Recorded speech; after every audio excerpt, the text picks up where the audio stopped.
한국이 낳은 최고의 그 유명한 또 발레리나 한 분이 계십니다. 강수진 씨라고 하는데요. 이 강수진 씨는 인터넷에서 겉으로 볼 때는 참 이렇게 발레리나 하면은 너무 아름다운 모습인데 그분의 발이 찍힌 사진이 화제가 되었던 적이 있습니다.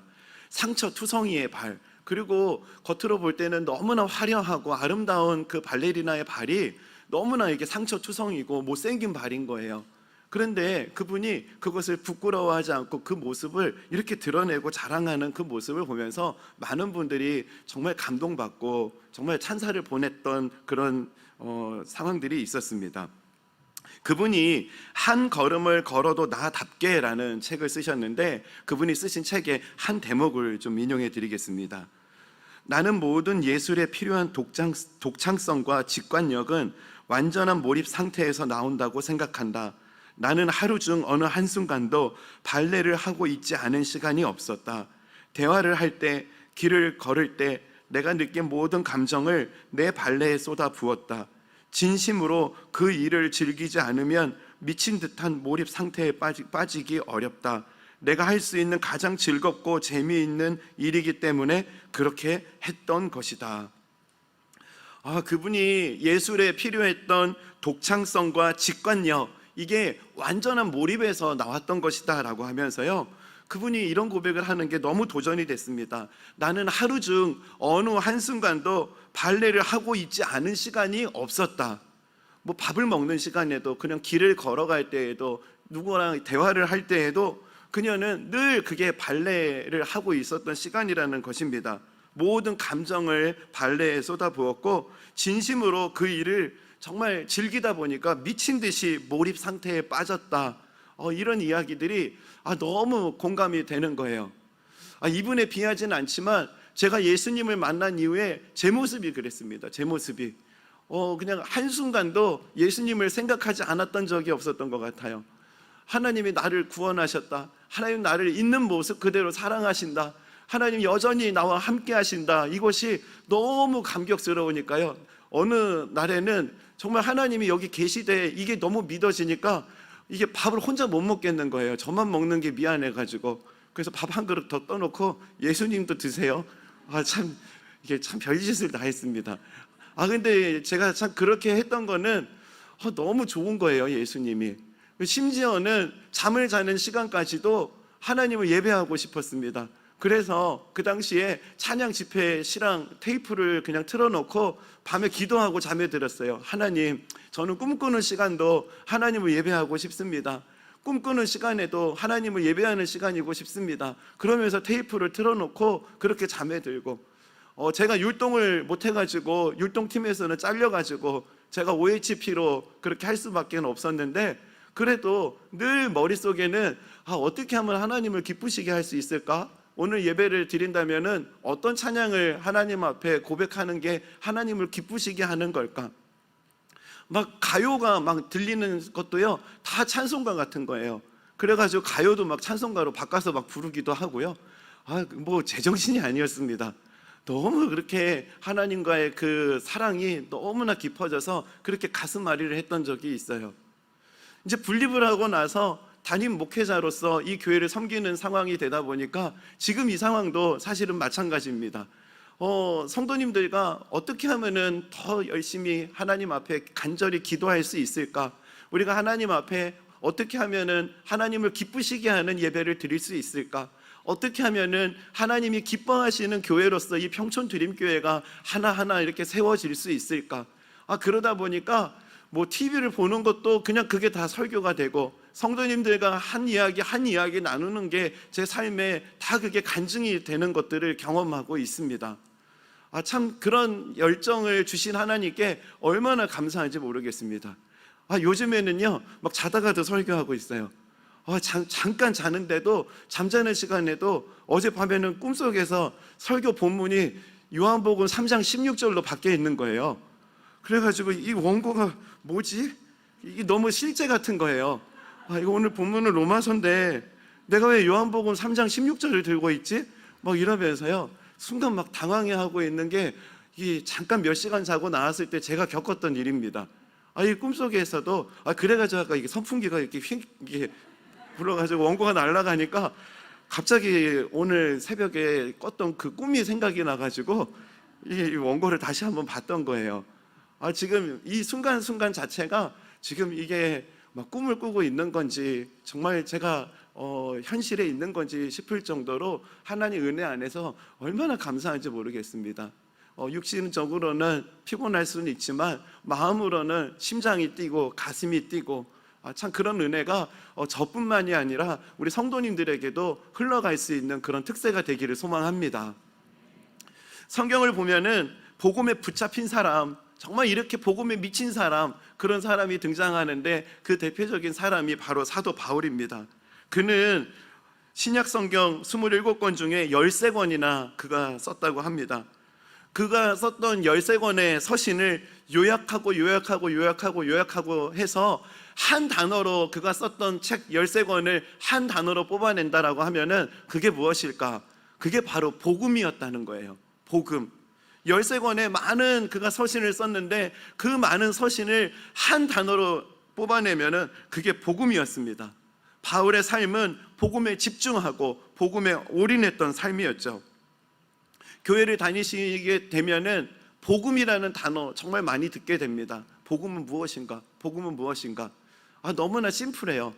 제가 밤에 꾸었던 꿈, 요한복음 3장 16절 꿈에 등장했던 그 말씀, 하나님이 세상을 이처럼 사랑하사 독생자를 주셨으니 이는 저를 믿는 자마다 멸망하지 않고 영생을 얻게 하려 하심이라.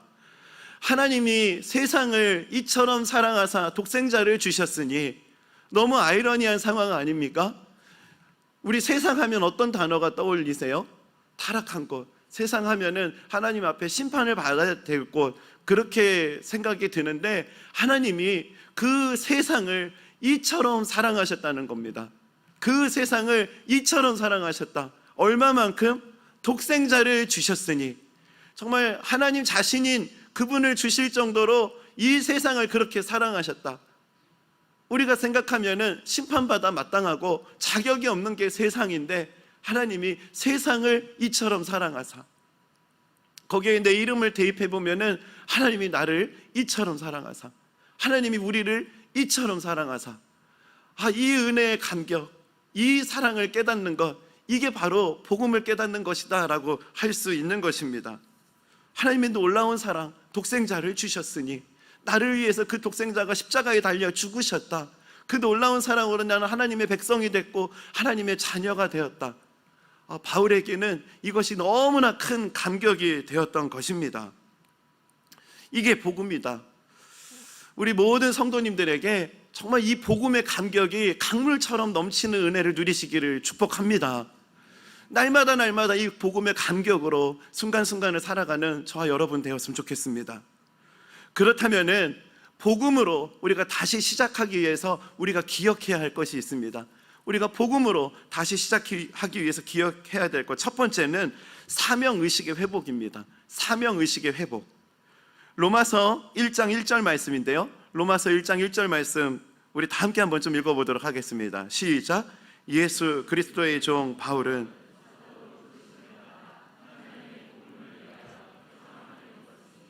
여기에 두 표현에 주목해 볼 필요가 있습니다. 부르심 그리고 택정함이라는 거, 이 두 단어를 한번 주목해 볼 필요가 있습니다. 바울이 열정적으로 복음에 미친 사람으로 복음을 전할 수 있었던 것은 하나님이 나를 불러주셨다, 하나님 나를 택해 주셨다, 이 사실을 바울이 믿었다는 것입니다. 바울의 이 몰입의 근원에는 하나님으로부터 온 부르심, 나를 불러주셨다, 하나님 나를 택해 주셨다라고 하는 그 감격이 복음에 몰입할 수 있었고 복음에 올인할 수 있게 되었던 원동력이 되었다는 것입니다. 그가 어느 정도로 복음에 올인했냐, 그 보면은요, 예수 그리스도의 종 바울이라고 하는 그의 이름을 표현하는 그 이름을 집중해 보면은 바울이 얼마나 그가 이 사명에 몰입하고 있었는지를 우리가 알 수 있습니다. 많은 성도님들이 오해하는 것 중에 하나가 바울의 원래 이름이 사울이었다가 그가 다메섹 도상에서 예수님을 만난 이후에 바울이 되었다, 이렇게 오해들을 하시더라고요. 또 어떤 분들은 설교를 그렇게 하시더라고요. 사울이라는 이름은 큰 자라는 의미인데 바울이라는 이름은 작은 자. 그래서 예수님을 만난 그가 겸손하게 큰 자라는 이름을 버리고 작은 자라고 하는 바울이라는 이름을 택했다라고 하는데, 사실은 그게 바른 해석은 아닙니다. 이 바울이라는 이름을 살펴보면은 사울은 태어날 때부터 사울이라는 이름과 바울이라는 이름을 같이 가지고 있었습니다. 이 사울이라는 이름은 유대식 표현이고요, 이 바울이라는 이름은 로마식 표현이라는 거예요. 로마식으로 표현하면은 바울, 그리고 유대식으로 유대인들이 표현할 때에는 사울, 똑같은 의미인데 다른 나라 말로 이렇게 표현되고 있었다는 거예요. 그리고 그가 다메섹 도상에서 예수님을 만나자마자 사울이 그렇게 바울로 바뀌었다, 시간적으로도 그 해석은 옳지가 않습니다. 역사적으로 이 시간을 추적해 보면 다메섹에서 그 바울이 회심한 이후에 13년에서 14년이 흐른 시점인 사도행전 13장에서 그가 처음 바울이라는 이름을 사용합니다. 그런데 이 사도행전 13장이 어떤 사건을 기록하고 있냐면은, 처음으로 이방 선교가 시작되었던 분기점이 되었던 시점이 사도행전 13장이었어요. 이방인을 위해서 복음을 전해야 되는데, 이방인을 위해서 복음을 전하기에 훨씬 더 접근하기가 좋았던 이름은 유대식 표현인 사울이 아니라 로마식 표현인 바울이 이방인들에게 복음을 전하기에 훨씬 좋아서 그는 그 이름을 바울이라고 사용했던 것입니다. 한마디로 얘기하면 이름조차도 복음을 전하기 위해서 바울이라는 이름을 썼다는 거예요. 이름조차도 바울이라는 이름을 썼다는 것입니다. 그래서 바울은요, 온전히 모든 의식이 복음을 전해야 된다라고 하는 이 사명 의식으로 바울이 충만했다는 것을 살펴볼 수가 있어요. 오늘 본문 읽었던 15절입니다. 그러므로 나는 할 수 있는 대로 로마에 있는 너희에게도 복음 전하기를 원하노라. 복음이 전해지는 것을 간절히 사모한다, 복음이 전해지는 것 간절히 원한다, 이렇게 그가 간절히 원하고 있는 것입니다.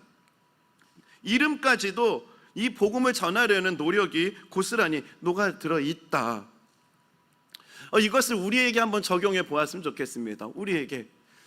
제가 지난번에 설교 중에 이름값 하는 교회가 돼야 된다라는 말씀을 드렸던 거 기억나시나 모르겠습니다.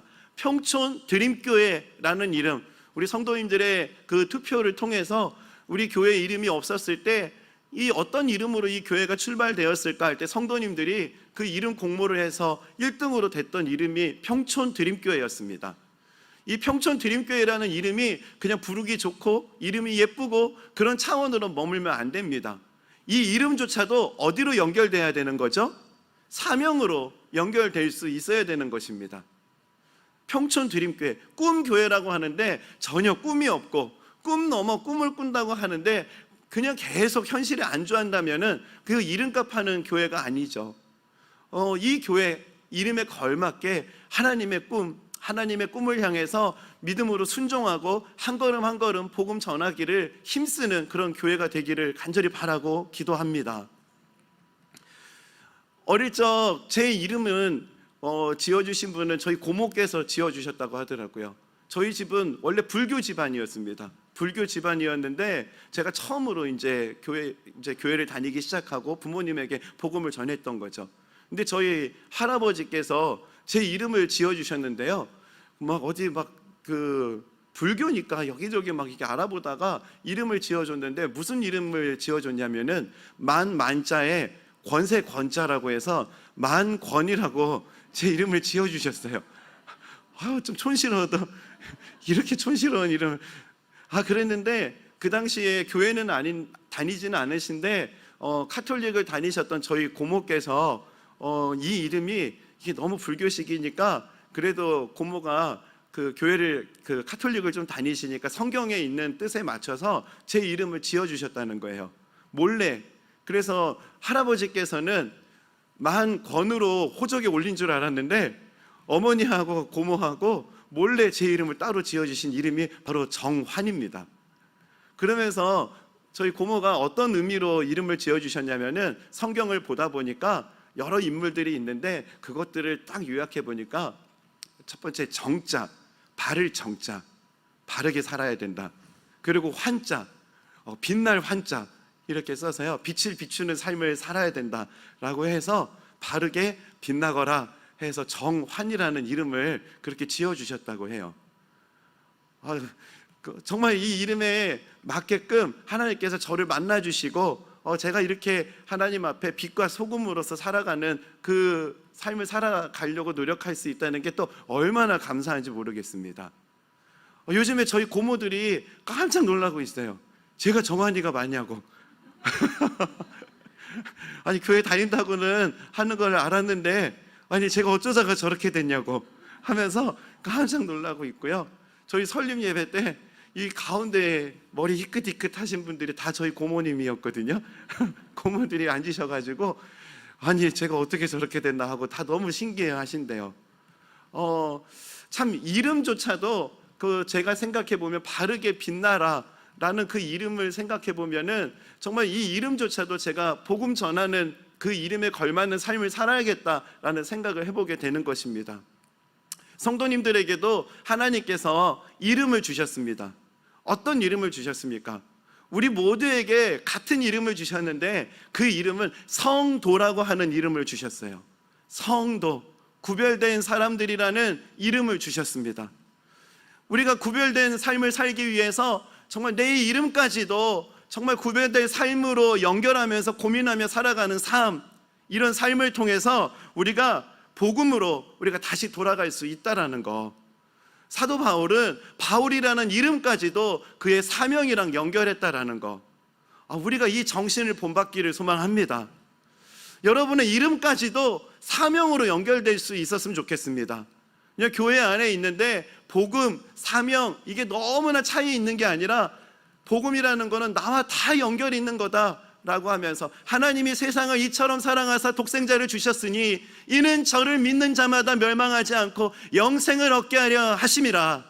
이게 저 멀리 있는 저 아마존에서 들어야 되는 이야기가 아니라 이게 내 고백이 되고 내 이름까지도 이 복음이랑 연결할 수 있는 거, 이 복음이랑 일체할 수 있는 고민 가운데 있는 거, 이것이 우리가 회복해야 되는 복음의 삶이라는 거. 오늘 이 시간이 이것을 기억할 수 있는 시간이 되길 소망합니다. 두 번째는 복음으로 다시 시작하기 위해서 기억해야 될 두 번째, 복음이 능력이라는 확신입니다. 복음이 능력이라는 확신이에요. 요즘 보면은요, 이 복음이라는 것이 너무 이렇게 부끄러워지는 시대를 살아가고 있습니다. 이 교회에 다니는 게 어디 가서 이렇게 자랑하는 게 아니라 교회 다니는 게 너무나 부끄러운 시대를 살아가고 있어요. 대학 캠퍼스에서 전도하는 것도 너무나 어렵대요. 요즘에 그 캠퍼스 가면은 이런 얘기를 한다고 합니다. 이게 종교란에 기독교라고 이렇게 쓰면은 너 아직도 교회 다니냐? 이런 얘기를 한대요. 이게 무엇을 의미하죠? 요즘에 얼마나 이렇게 복음을 전하는 게 어려운 것인가, 이런 분위기가 정말 만연하다라는 것입니다. 그래서 교회 다니는 요즘 청년들이 주일에는 교회 와서 예배를 드리지만 학교나 직장에서 이 교회 다니는 것을 그렇게 숨기면서 그렇게 순간순간을 살아가고 있다는 거예요. 참 이게 복음이 부끄럽다, 나 교회 다니는 거 말하는 거 참 부끄러운 시대다라고 하는데, 사실은 오늘날에만 이 복음 전하는 거, 교회 다니는 게 부끄러웠던 것이 아닙니다. 과거에도 그랬어요. 과거에도 그랬습니다. 과거에 오늘 보면은요, 고린도전서 1장 18절 말씀입니다. 고린도전서 1장 18절. 우리 이 말씀 한번 다 함께 한번 읽어볼까요? 시작.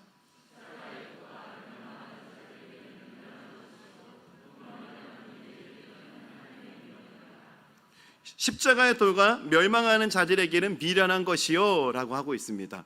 그 당시에 복음이라고 하는 것은 미련하게 여겨지는 것이었다라는 것을 사도 바울이 이야기하고 있는 거예요.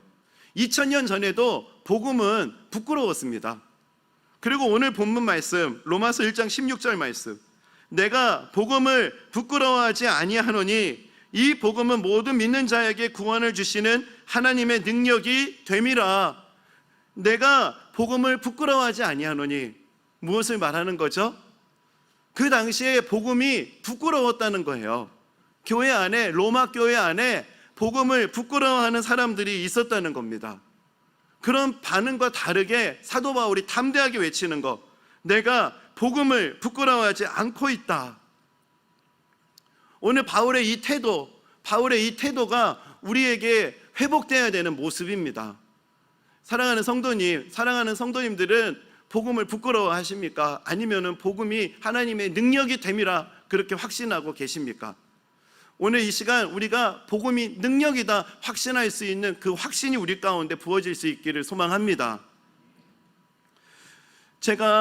저는 계속 늘 이게 교회 안에 있다 보니까 교회를 떨어져 있었던 것이 군대였습니다. 그러다 보니까 저에게 있어서 이렇게 군대 이야기가 이게 제 간증에 많이 나오는 것 같아요. 제가 처음에 이제 군대를 가니까 이게 제가 교회 다닌다고 하니까 별로 안 좋아하더라고요. 그리고 제가 처음에 군대에 딱 들어가면서 가요를 한번 불러보라고 하더라고요. 제가 지난번에 유격장에서 노래 부른 이야기를 했는데 저희 소대에서 딱 차렷하고 들어가서 처음에 내무실에서 인사할 때 자기소개할 때 노래 부르라고 하는데 제가 노래를 아는 게 없는 거예요. 그래서 제 앞에 있는 친구는 가수 누구야 신성우 씨가 부른 서시를 불렀어요. 그래가지고 락을 멋있게 딱 부르니까 노래 잘하는 애 왔다고 막 박수치고 환영했거든요. 그리고 또 옆에 있는 또 친구는 그 당시에 또 걸그룹 노래를 또 부르면서 춤을 추니까 아주 그냥 귀여운 애가 들어왔다고 그렇게 또 사랑을 해주더라고요. 그리고 제 순서가 됐어요. 근데 제가 가요를 진짜 모르거든요. 진짜 찬송가만 들었어요. 찬양만 들어가지고 제가 몰라서 그래도 이분들이 알만한 게 있겠다 해가지고 한 곡을 부른 게 뭐였냐면은 당신은 사랑받기 위해 태어난 사람이었습니다. 그걸 불렀더니 한 소절 듣고 야, 너 부르지 마 이렇게 끝나버렸어요. 그러면서도 그 군생활 내내 참 뭐라고 해야 될까요? 제가 그렇게 교회 다닌다는 거 이것들을 이렇게 부끄러워해야 되는 상황이 있을 때마다 오히려 제가 교회 다니는 사람으로 어떻게 살아가야 되는가 이 부분이 저에게 있어서는 고민이었습니다.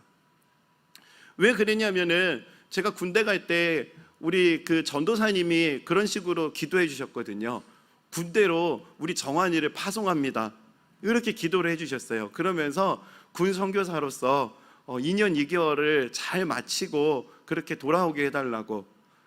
군 선교사로 전도사님이 기도해 주셨는데 가서 그렇게 살아야지 생각하고 갔던 거거든요. 근데 선교사로 생각하고 갔다가 그게 만만하지가 않았습니다. 그러다가 제가 지난번에 제가 설교 때 나눴듯이 유격 훈련장에서 제가 찬송가를 한번 불러버리고 찬양 인도를 실로암을 막 부르고 나니까 이 부대원들이 다 놀란 거예요. 그리고 그때 가스실을 한 번 더 들어갔다 오라고 해가지고 기합을 받아가지고 제가 제대하는 고참들 대신에 가스실을 한 번 더 들어갔다 나온 거 아닙니까? 이제 그렇게 하고 부대를 복귀했는데 우리 부대장님이 얘 이러다 탈영하면 안 될 텐데 해가지고 저를 따로 불러가지고 저를 이렇게 하나하나 이렇게 면담을 해주신 거예요. 근데 그게 우리 부대장님에게는 복음의 씨앗이 됐어요. 교회를 다닌다 그러고 하나님 믿어서 그랬다 그러니까 이제 저를 테스트해 보려고요. 그렇게 하셨대요. 너 그러면은 나 성경 공부 좀 한번 가르쳐 봐라. 이렇게 해가지고 시작된 게 우리 부대장님 성경 공부였거든요. 이 부대장님 성경 공부를 시작했는데 놀라운 변화가 일어나기 시작했어요. 제가 부대장님에게 암송 숙제도 내드렸거든요. 성경 공부는 제대로 해야 된다고, 이거 암송 꼭 해오셔야 된다고. 그래가지고 암송하고 이랬는데 한과 두과 정도 같이 성경 공부를 하면서 우리 부대장님에게 변화가 일어나기 시작했습니다. 갑자기 우리 부대장님이 교회를 짓겠다는 거예요. 그래가지고 저는 교회를 누가 져주는 줄 알았죠. 제가 이렇게 벽돌 쌓아야 될 줄은 생각을 못했습니다.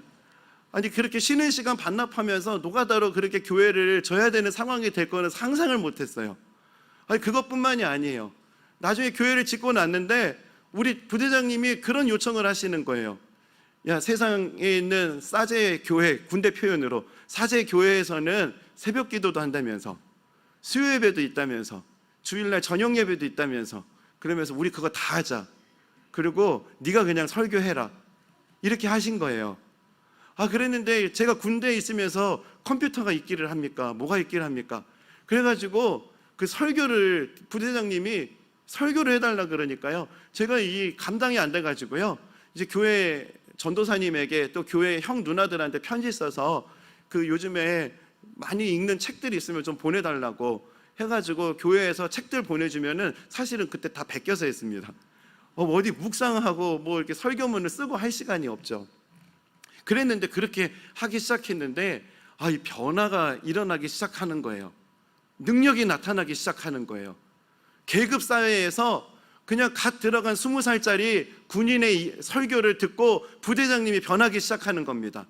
갓 들어간 20살짜리 설교를 듣고 군대에 있는 간부들과 장교들의 변화가 일어나기 시작하는 거예요. 이런 변화들이 일어나기 시작하는 그 원동력, 그 무기가 뭐였냐? 바로 하나님의 말씀이었어요. 하나님의 말씀. 한번 보겠습니다. 디모데 후서 3장 15절 말씀인데요, 우리 이 말씀 우리 다 함께 한번 읽어보도록 하겠습니다. 또 어려서부터 성경을 알았나니 성경은 능히 너로 하여금 그리스도 예수 안에 있는 믿음으로 말미암아 구원에 이르는 지혜가 있게 하느니라. 구원에 이르는 지혜가 어디에 있다고요? 성경에 있다는 거예요. 이 성경을 통해서 성경을 말씀을 전하고 성경에 있는 이야기들을 전했더니 그 계급 사회에서 계급의 그 초월하는 그런 은혜가 나타나기 시작했다.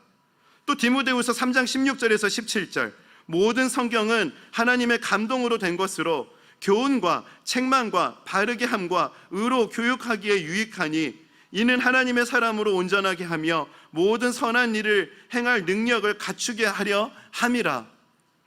성경, 이 성경의 말씀이 이런 능력이 있다라는 거. 모르겠어요. 성도님들의 삶에서 어떤지 모르겠는데 참 그때 있었던 제가 맞닥뜨렸을 때 상황에서 저는 이게 너무 믿어지는 거예요. 제 앞에 있는 한 사람 한 사람의 변화하는 모습을 보면서 성경이 살아있구나, 말씀이 살아있는 거구나, 복음이 역사하는 거구나, 이게 잘 증거하고 못 증거하고의 문제가 아니라 이 복음 자체에 능력이 있는 거구나, 사람이 술을 끊게 만들고 사람이 결단하게 만드는 능력이 복음에 있는 거구나 라는 것을 확신하게 되었던 것입니다. 사랑하는 성도님, 오늘 이 시간을 통해서 복음을 부끄러워했던 사람이 복음을 부끄러워하지 않고 복음이 능력이다, 이것을 확신할 수 있는 변화가 나타나는 은혜를 누리시기를 축복합니다. 복음이 능력입니다. 복음이 능력이에요. 하나님의 말씀이 능력입니다. 이 성경이 능력이 있는 말씀이에요. 이 말씀을 손에 들고 이 말씀을 붙잡고 그렇게 하루하루를 살아가는 저희들이 되기를 소망합니다. 마지막으로 세 번째, 복음으로 다시 시작하기 위해서 우리가 믿음으로 반응하는 삶을 살아야 한다는 것입니다. 믿음으로 반응하는 삶. 다 함께 로마서 1장 17절 말씀을 한번 읽어보겠습니다. 다 함께 읽겠습니다. 복음에는 하나님의 의가 나타나서 믿음으로 믿음에 이르게 하나니 기록된 바 오직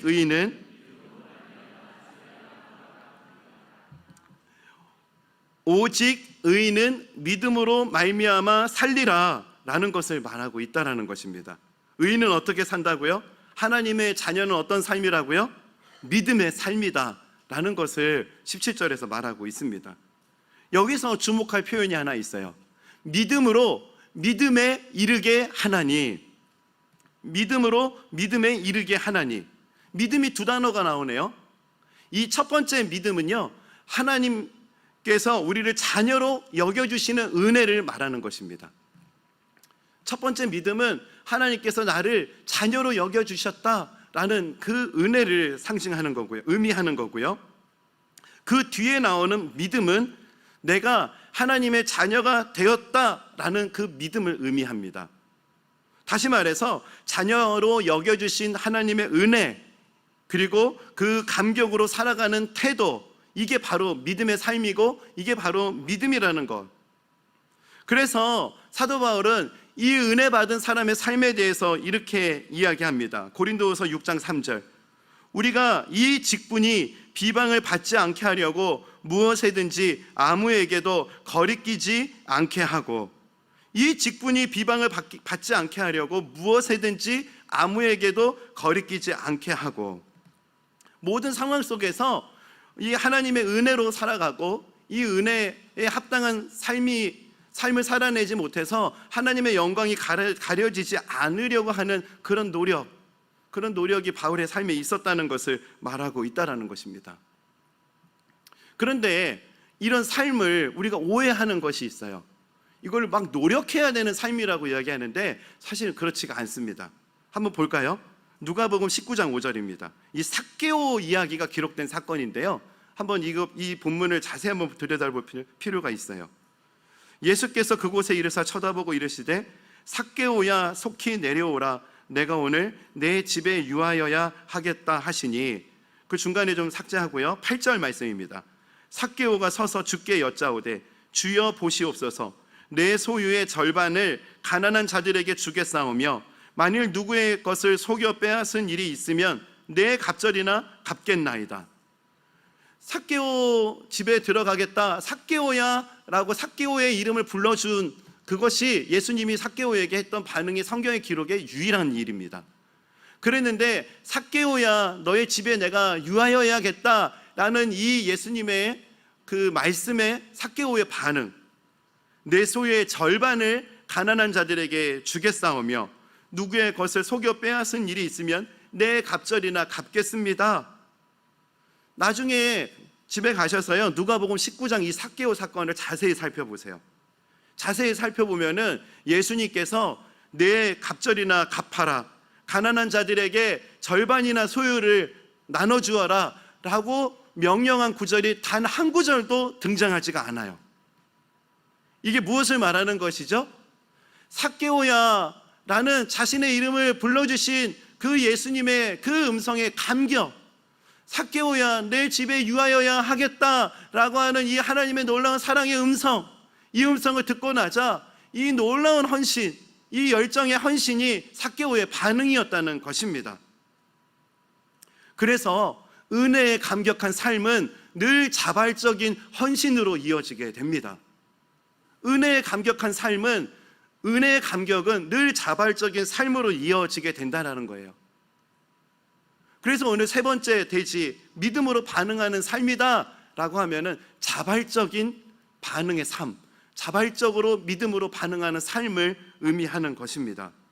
이 자발적인 헌신으로 이어지는 거예요. 이게 너무나 감격스러워서 하는 것입니다.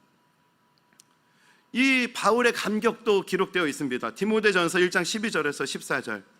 나를 능하게 하신 그리스도 예수 우리 주께 내가 감사함은 나를 충성되이 여겨, 아까 믿음에 이르게 하나니 전반부의 믿음입니다.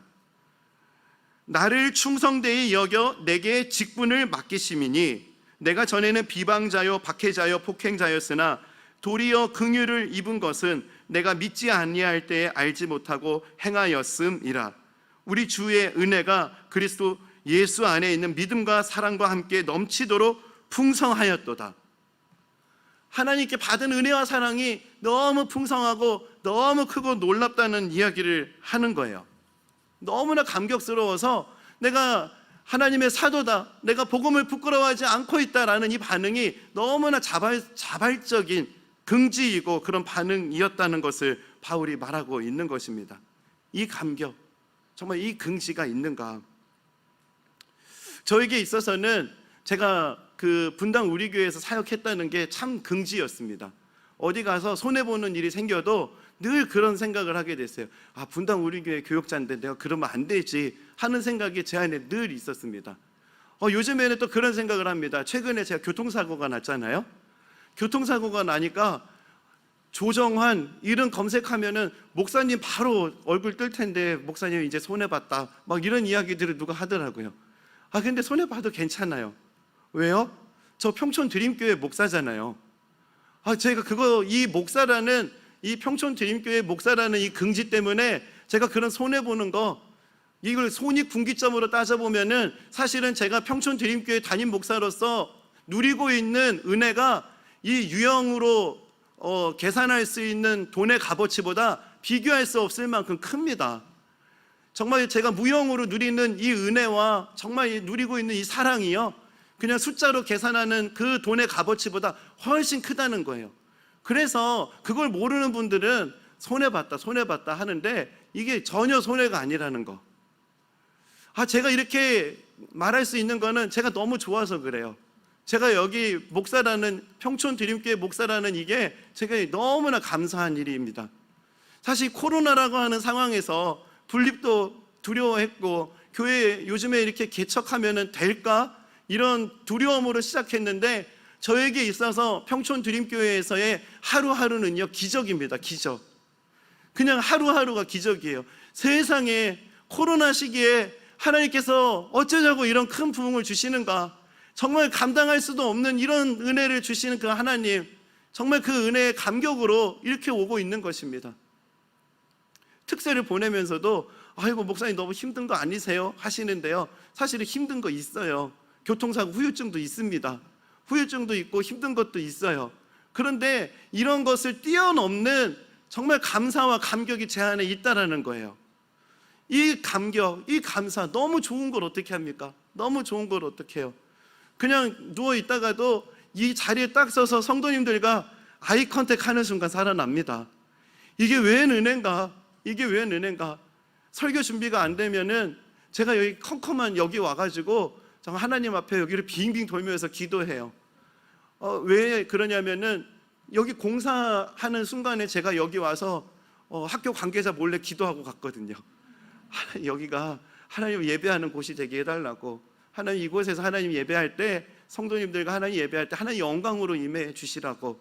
그 공사 정말 못 하나 밟을 거 조심해야 되고 안전모 쓰고 들어왔던 이곳에서 지금 이렇게 모여서 성도님들과 예배할 수 있다는 것을 생각하면은 그냥 너무 가슴이 감격스럽습니다. 이 감격스럽기 때문에 그냥 유형으로 보이는 그 숫자 손해보다 제가 이 교회 목사가 되어서 누릴 수 있는 그 은혜 감격이 너무나 크다 보니 정말 제가 이 교회 목사라는 게 너무 자랑스러운 거예요. 그러면서 제 안에 기도 제목이 나오는 것은 우리 성도님들에게도 이게 긍지가 되고 자랑이 되시기를 정말 그렇게 기도하게 됩니다.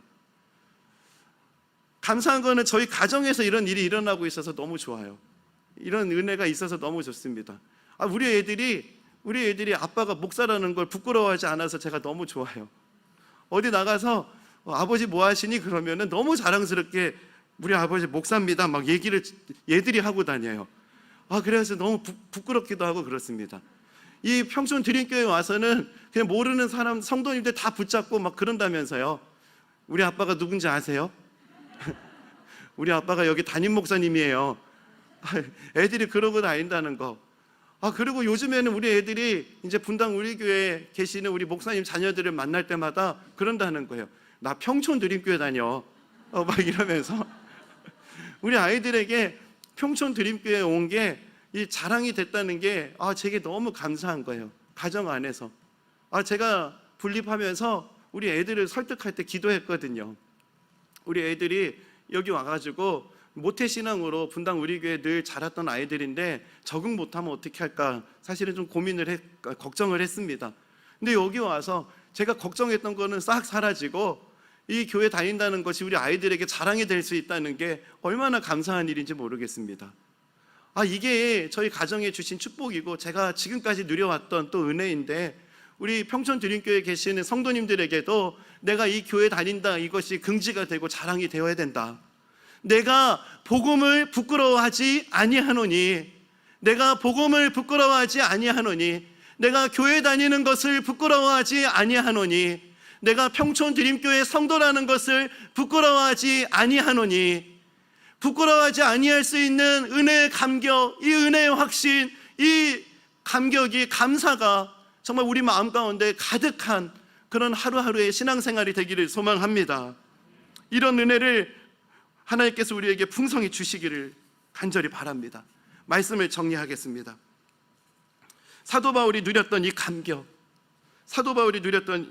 나를 능하게 하신 그리스도께서, 그리스도 예수 우리 주께 내가 감사함은 나를 충성되이 여겨 내게 직분을 맡기심이니, 이 여겨주심의 믿음, 하나님께서 나를 자녀로 여겨주셨다. 하나님께서 세상을 이처럼 사랑하사 독생자를 주셨으니 나를 그렇게 여겨주신 은혜에 감사하며 믿음으로 믿음에 이르게 하나니, 그 은혜의 감격으로 믿음의 삶을 자발적으로 살아가기를 결단하는 매일매일의 삶, 그것이 어떻게 이루어진다고요? 복음의 감격이 있을 때. 사랑하는 성도님, 이 복음의 감격으로 우리 다시 시작합시다.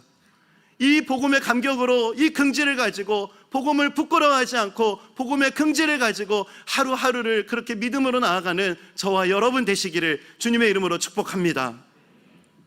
오늘 말씀을 생각하면서 우리 이 찬양을 함께 좀 고백하고 싶습니다.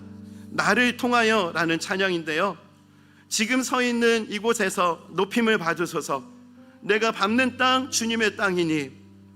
그러면서 정말 이곳에서 하나님 나를 받아주시옵소서. 호흡하는 순간순간 어디에 있든지 간에 그 발레리나 강수진 씨처럼 나는 매 순간 발레를 한다, 그렇게 고백했다면 우리의 고백이 이렇게 됐으면 좋겠어요. 내가 서 있는 어느 곳에서나 나는 하나님 예배하는 하나님의 자녀다. 정말 이 긍지를 가지고 우리가 이 찬양을 주님 앞에 함께 고백하며 결단하겠습니다.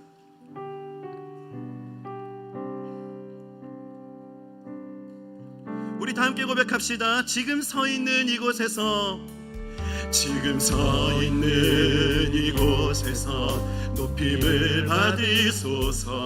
내가 밟는 땅 주님의 땅이니, 하늘이 주의 이름을 높이 올리며, 주의 이름 높이 올리며, 넓은 바다가 주를 노래해. 모든 만물 주를 경배, 모든 입술 주를 찬양해. 모든 입술 주를 찬양해. 천지를 만드신 주님, 천지를 만드신 만물의 통치자, 높임을 받으소서. 우리 긍지를 가지고 내 평생에 주의 이름 높이며, 어느 곳에서든지 주님을 예배하리라. 내가 밟는 모든 땅 영광이 선포되어야 하리.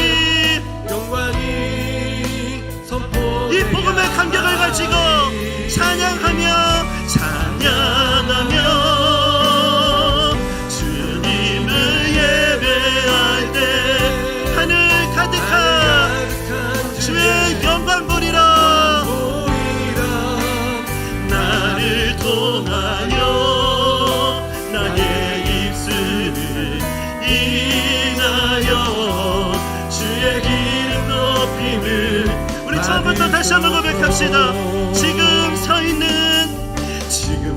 있는 이곳에서 높임을 받으소서. 내가 밟는 땅 주님의 땅이니, 우리가 가는 어느 곳에서나 주님을 예배합니다. 하늘이 주의 이름을 높이 올리며, 넓은 바다가 주를 노래해. 주를 노래해. 모든 만물 주를 경배, 모든 입술 주를 찬양해. 모든 입술 주를 찬양해. 천지를 만드신 주님, 천지를 만드신 만물의 통치자, 높임을 받으소서. 받으소서. 내 평생에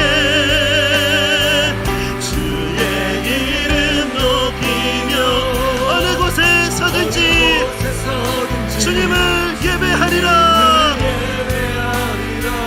아멘. 하늘 모든 땅 아버지의 영광이 선포되야 어느 곳에서나 찬양하며 주님을 예배할 때 하늘 가득한 주의 영광 보리라.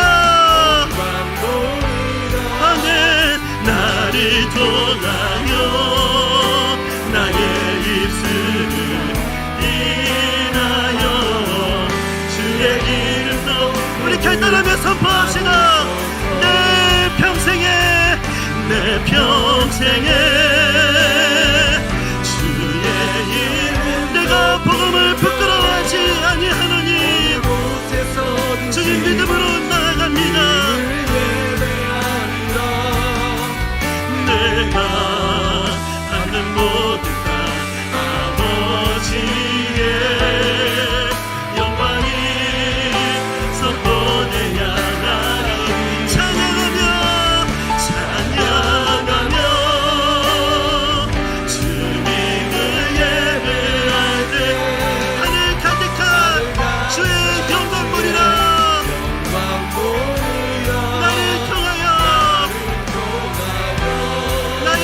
예수를 인하여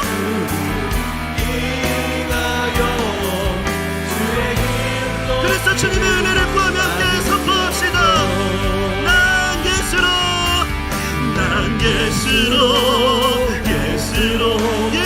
충만하네. 하나님 복음과 그리스도의 사랑과 그리스도의 은혜로 우리를 충만케 하여 주옵소서. 난 예수로 충만하네. 영원한 내 안에. 우리 다시 한 번 더 은혜를 선포합시다. 난 예수로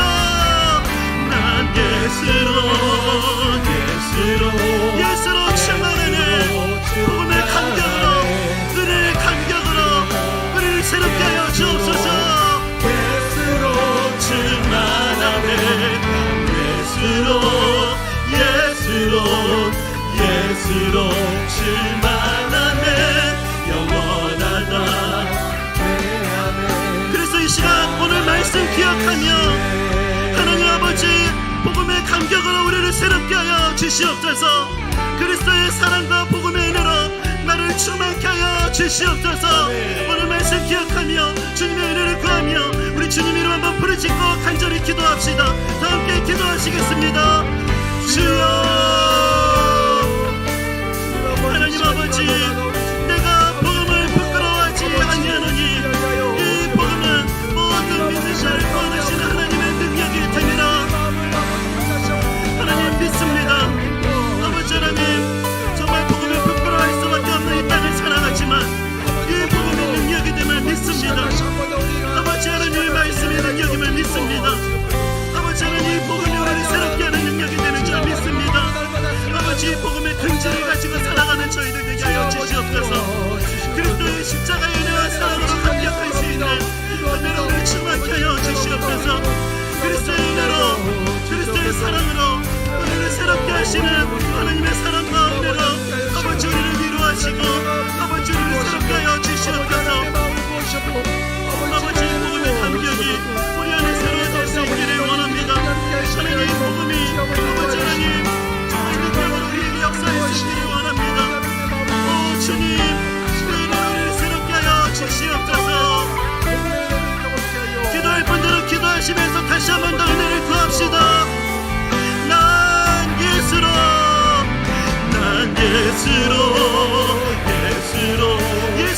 충만하네. 난 예수로 충만하네. 난 예수로 충만하네. 영원한 내 안에. 우리 다시 한 번 더 간절하게 은혜를 구합시다. 난 예수로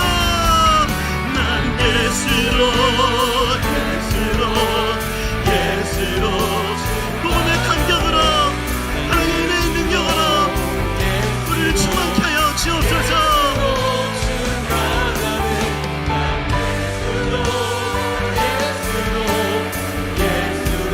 충만하네.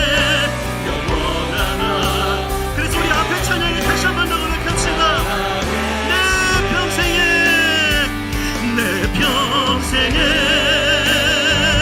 주의 이름 높이며 어느 곳에서든지 주님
복음을 부끄러워하지 아니하노니 이 복음은 모든 믿는 자에게 구원을 주시는 하나님의 능력이 됨이라.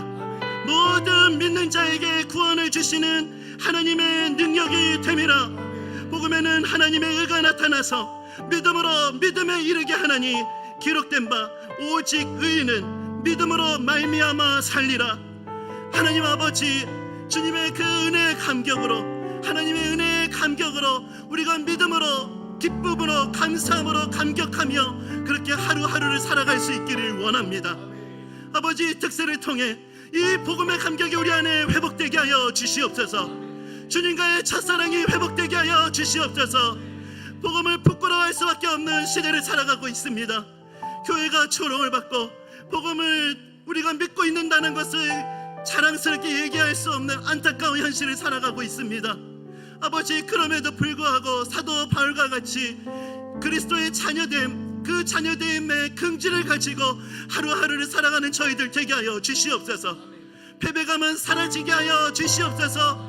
그리스도의 자녀되었다는 긍지가 우리 안에 회복되게 하여 주시옵소서. 우리 가정 안에 이 그리스도의 복음이 회복되게 하여 주시옵소서. 여겨주심의 은혜가 우리 안에 있는 모든 관계 안에 회복될 수 있도록 새 일을 행하여 주시옵소서. 복음으로 살아내는 그리스도인, 복음의 선한 영향력을 흘려보내는 그런 교회, 하나님, 이 교회가, 우리 모두가 그런 교회여 성도가 될 수 있도록 우리 가운데 복음으로 충만케 하여 주시옵소서. 하나님께서 그런 놀라운 은혜로 새 일 행하여 주실 것을 믿고 감사드리며 살아계신 예수님의 이름으로 기도드립니다. 아멘. 이 시간 우리 옆에 계신 분들을 바라보시면서 좀 이렇게 선포했으면 좋겠습니다. 복음으로 다시 시작하라. 좀 이렇게 좀 선포했으면 좋겠습니다. 복음으로 다시 시작하라.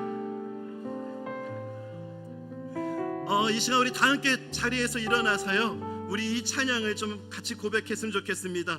지금 우리는 마음을 합하여 진정으로 찬양할 테니 우리 교회를 위해서 기도하는 시간을 가질 텐데, 우리 이 찬양의 가사를 생각하면서 우리 이 찬양을 주님 앞에 힘차게 함께 고백하기 원합니다.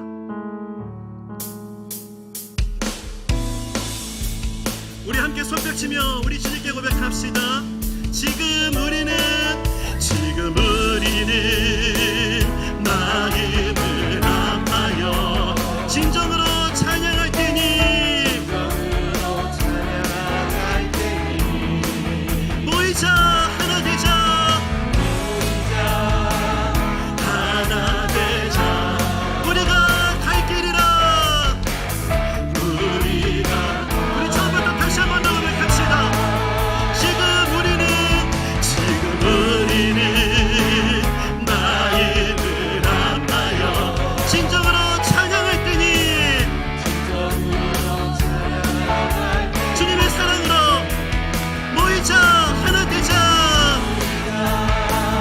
하나 되자 우리가 갈 길이라 우리가 갈 길이라 찬양과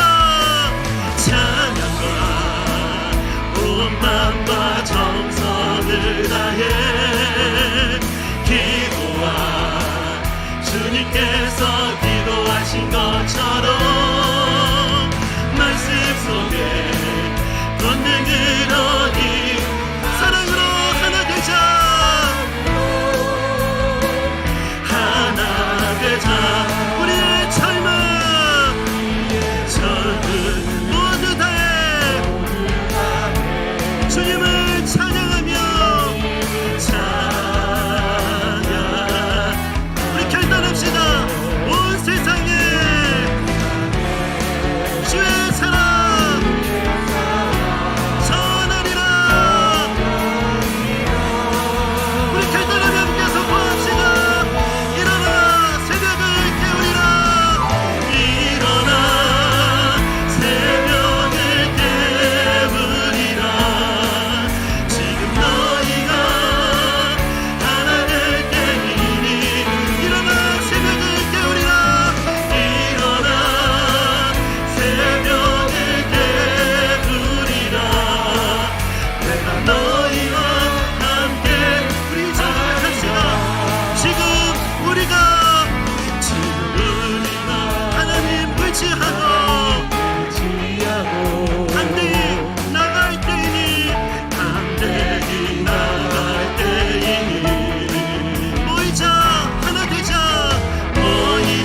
주님을 찬양합니다. 아멘. 이 시간 우리 주님의 이름을 3번 부르짖고 기도할 때 이 교회를 위해서 기도해 주시기 바랍니다. 하나님, 이 교회가 사랑으로 하나 되는 교회가 되게 하여 주시옵소서. 아멘. 하나님, 복음이 살아서 역사하는 교회가 되게 하여 주시옵소서.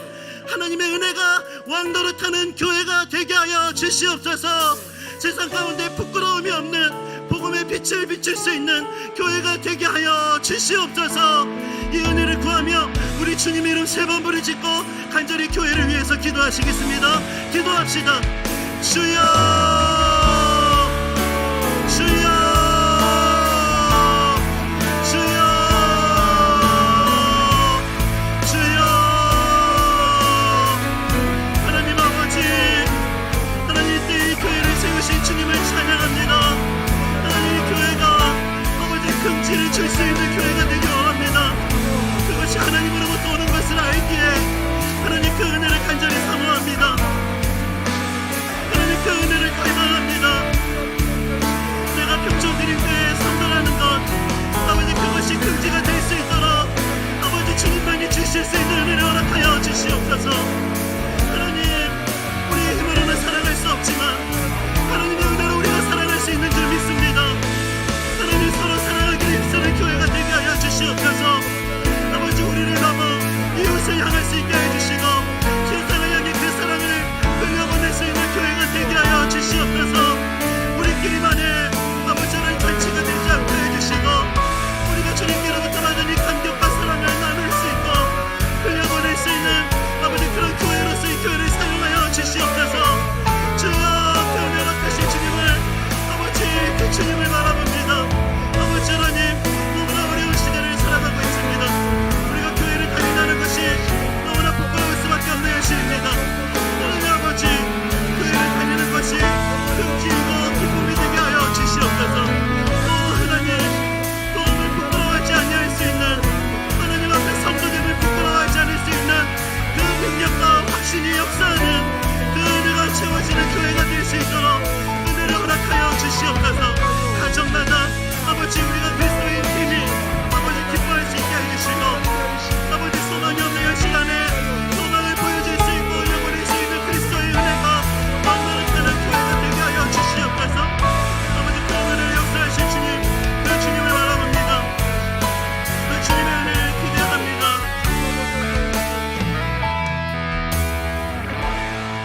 하나님 아버지 이때 하나님께서 이 교회를 세우셔서 놀라운 은혜를 부어주시고 하나님 그 은혜의 긍지로서 정말 하나님이 예배하고 하나님 앞에 영광 돌릴 수 있게 해주심에 감사를 드립니다. 복음을 부끄러워하지 아니하노니 아버지 바울의 고백이 우리의 고백이 되게 하여 주시옵소서. 아멘. 우리가 이 교회를 다닌다는 것, 우리가 성도됨이라는 것, 이것이 긍지가 될 수 있는 은혜를 허락하여 주시옵소서. 아멘. 꿈 넘어 꿈을 꿀 수 있는 교회가 되게 하여 주시옵소서. 아멘. 받은 은혜를 우리끼리만 누리고 그렇게 만족하는 교회가 되지 않게 하시고 연약한 자들을 향해 그 은혜를 흘려보내고 나눌 수 있는 교회가 되게 하여 주시옵소서. 아멘. 하나님, 은혜가 왕노릇하는 교회가 되게 하여 주시옵소서. 이 교회 안에 갈등이 없게 해주시고 서로 사랑하기를 힘쓰는 그런 교회가 되게 하여 주시옵소서. 아멘. 그런 은혜로 아버지 이 교회 가운데 날마다 세일행하여 주시옵소서. 그런 은혜로 기대감을 가지고 우리가 모이기를 힘쓰고 하나 되기를 힘쓰는 성도가 되게 하여 주시옵소서. 우리 가운데 그런 은혜로 역사하실 주님께 감사드리며 살아계신 예수님 이름으로 기도드립니다. 아멘. 아멘. 다 함께 자리에 앉으셔서요, 우리 나라와 민족을 위해서 이 시간은 이 찬양을 함께 고백하고 같이 기도하는 시간 갖도록 하겠습니다. 이 땅에 동과 서 남과 북 나라를 위해서 기도하는 기도 제목으로 이 찬양의 가사를 그렇게 기도 제목으로 삼고 우리 이 찬양을 주님께 함께 고백하기 원합니다. 이 땅에 동과 서 남과 북, 이 땅에 동과 서 남과 북, 가득한 죄악 용서하소서. 죄악 용서하소서. 모든 우상들은 무너지고 주님만 높이는 나라 되게 하소서.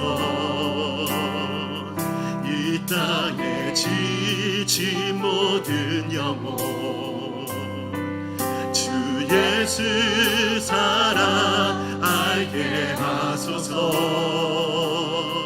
저들의 아픔과 눈물 씻는 주님의 보혈 이 땅 치유하소서.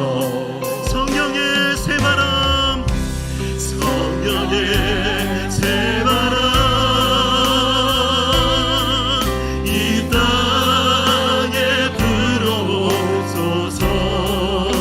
주의 영 그 생기로 주의 영 그 생기로 우리를 다시 살리사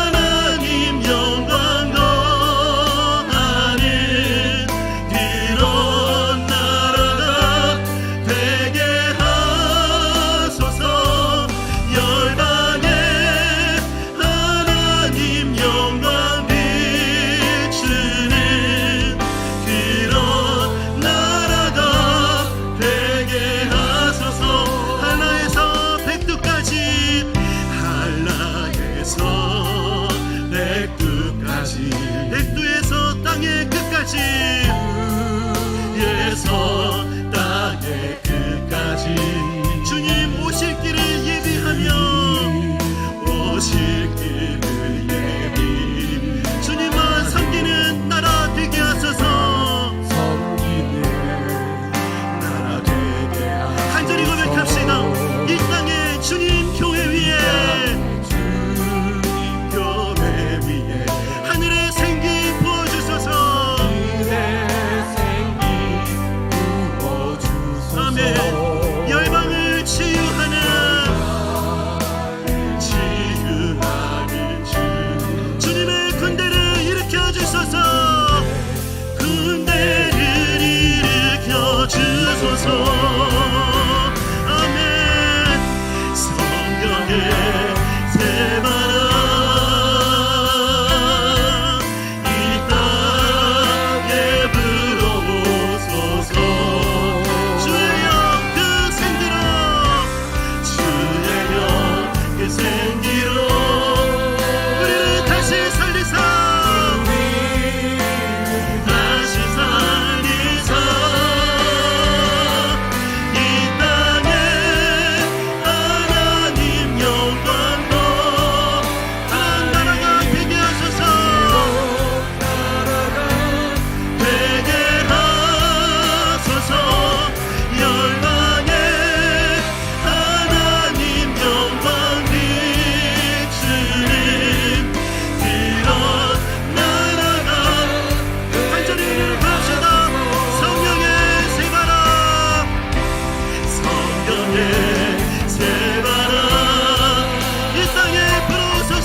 계속해서 한 주를 보내면서 개인의 기도에 집중했습니다.